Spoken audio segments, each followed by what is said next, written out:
para maging sweet, maging partner, kailangan kasama din yung girl, di ba? O kakaiba ang sweetness. Wala bang nililihim na something?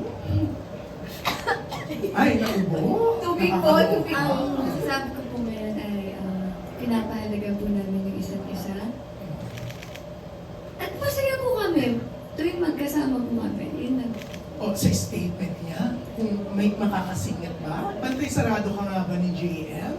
Pwede, posible nga bang may makasingit pa? Or wala nang makakasingit dahil mahigpit? Wala na makakasingit. Ay, ibang statement yan. Mayabang na naman mo ulit. Oo, nakakaloka. Wala nang ibang makakasingit. Wala, bawal. Ay, parang may something na talaga sa dialogue mo. Reading between the lines, yan. Amen. Hindi, masaya po kami pag magkasama. May work man or wala, masaya po kami. And siguro, the way na magkasama po kami everyday, siguro doon pa lang naman po. So, kumbaga, si JM na yung gusto mo talagang laging kasama. Kasi nakita ko talaga yung kamay ni Piang, hawak mo na sa gilid ni JM hanggang hawakan yung kamay, ang bongga, touch. Masakit nga ako eh. Ha? Gano'n?